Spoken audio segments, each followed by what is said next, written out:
Kemudian selanjutnya dalil-dalil akal yang menunjukkan kepada mukjizat kenabian Shallallahu Alaihi Wasallam. Sallallahu Jadi alaihi wasallam. antaranya nomor 1 insyiqaqul qamar, terbelahnya bulan.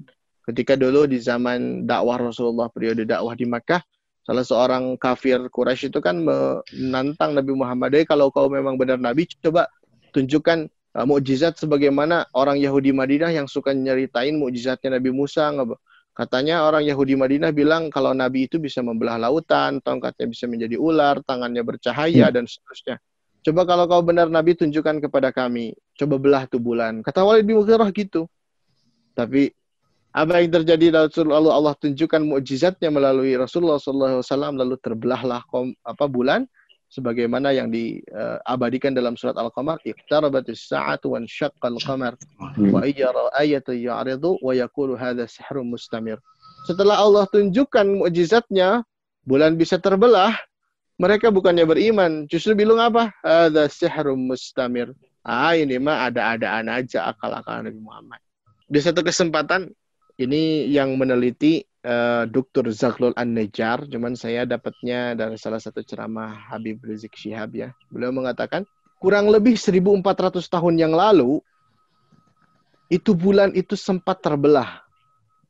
Itu yang mengatakan seperti itu adalah Raja India. Raja India itu pernah menyaksikan kurang lebih 1400 tahun yang lalu itu bulan terbelah. Kemudian ditulislah dalam manuskrip kerajaan India. Ketika ditelusuri oleh para peneliti Muslim, 1400 tahun yang lalu itu tepat dengan periode dakwah Nabi Muhammad SAW di Makkah. Subhanallah, ini memang benar terjadi. Dan kalau diperhatikan memang ada bekas retak di bulan itu ya. Kalau kita perhatikan permukaan bulan, tidak serata atau secerah matahari kan, kayak bekas retak gitu dari ujung diameter secara diameter gitu kan, dari sisi ke sisi bulan. Ini menunjukkan mukjizat Nabi Muhammad SAW benar terjadi. Dan Allah mengabadikannya dalam surat Al-Qamar.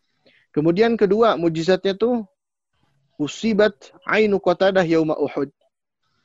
Nah, matanya Qatadah itu pernah kecelakaan ya dalam perang. Entah itu ketusuk tombak atau kena pedang atau panah.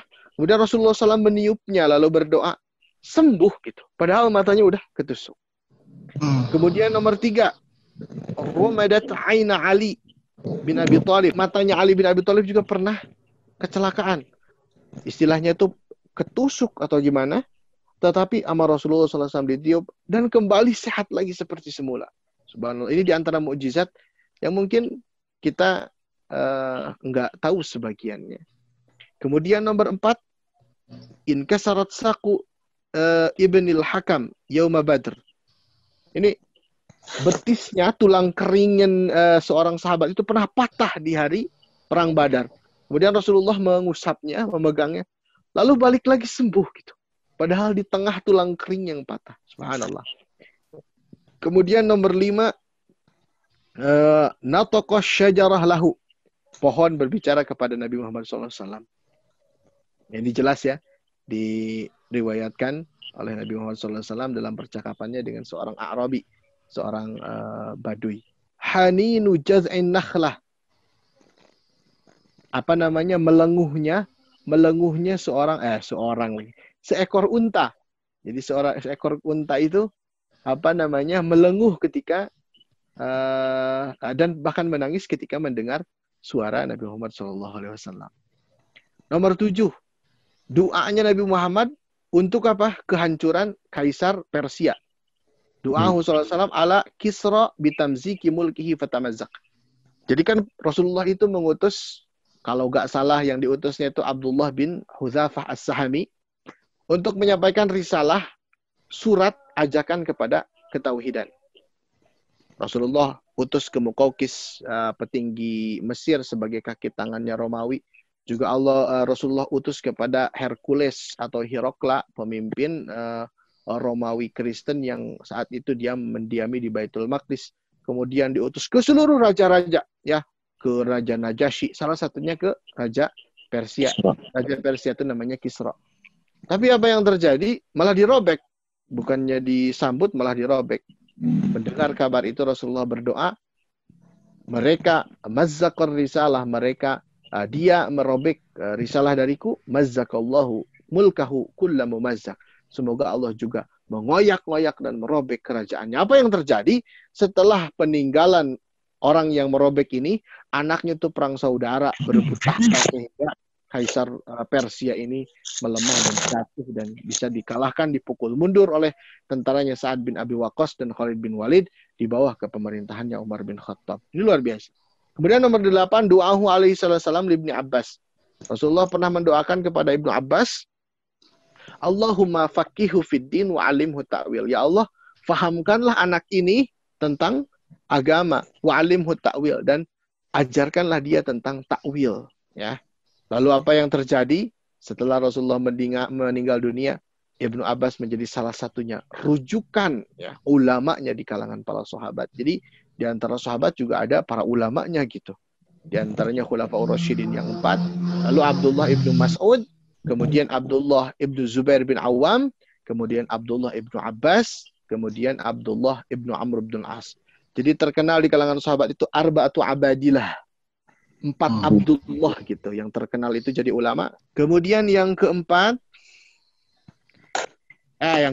mohon maaf, yang ke-10, yang ke-9, makanan jadi banyak. Ketika bikin parit, ada seorang sahabat menyembelih anak kambing, kemudian ngaharewas ke Nabi karena dua hari gak makan kan, kurang logistik. Wahai Nabi Muhammad, istri saya telah masak, saya menyembelih seekor kambing kecil. Kalau bisa cobalah ke rumah kita makan, katanya kan. Tapi ini cukup untuk 3 orang saja makannya. Jangan dikasih tahu sahabat lain, takutnya gak cukup. Sama Nabi malah diumumkan. Ayo para sahabat, udah ada nih makanan. Segera ke rumah sahabat ini yuk. Dia kesokan, kagetnya Rasulullah gak bakalan cukup, katanya kan. Gak bakalan cukup ini makanan. Tapi apa yang terjadi? Kemudian Rasulullah minta seutas kain untuk menutupi makanan tersebut, lalu dipegang makanan tersebut. Lalu para sahabat yang ribuan tersebut itu makan dari satu wadah tersebut dan mereka kenyang, bahkan nambah gitu. Luar biasa, yang awalnya untuk 3 porsi lalu Allah lipat gandakan. Ini diantara kemukjizatan Nabi Muhammad SAW yang mutawatir, banyak sekali riwayatnya sehingga distatuskan sebagai sahih. Kemudian yang ke-10, taksirul ma' bidu'aihi, ya. Ini ketika hari Hudaibiyah, ya, perjanjian sulhul Hudaibiyah antara kaum Quraisy dan Nabi Muhammad. Nabi Muhammad SAW dan kaumnya saat itu pengikutnya dalam keadaan haus. Apa yang terjadi? Ada sebuah wadah yang ada airnya, lalu Nabi Muhammad merendamkan tangannya, dan dari sela-sela jarinya keluar air. Sehingga mereka kaumnya tersebut bukan cuma bisa minum, tapi juga bisa wudhu. Bayangkan. Dan yang hadir saat itu, wakanu alfan wa khomsumi'ati nafarin. Saat itu kurang lebih para sahabat 1.500 jumlahnya. Bayangkan. 1.500 orang wudhu dari satu ember yang telah dimasukkan, celupkan tangan Rasulullah dan keluar air seperti mata air. 1.500 orang wudhu dan minum. Dan minum di tengah gurun, kebayangkan hausnya kayak gimana. Mungkin kita cukup 2 gelas. Tapi kalau di tengah gurun mungkin minum perlu 2 liter sekali duduk gitu kan. Dan subhanallah itu terjadi. Yang ke-11, Isra Mi'raj. Mudah-mudahan di kesempatan lain kita bisa mentadaburi, ya, peristiwa besar dan agung ini. Yang terakhir adalah mukjizat yang gak bisa dibantah oleh seluruh umat manusia. Bahkan yang dianggap teori terkecil sekalipun di dalam Al-Quran gak bisa dibantah secara ilmiah, yaitu mukjizat Nabi yang abadi adalah Al-Quranul Karim. Beruntung kita masih bisa mengakses mukjizat yang terakhir ini.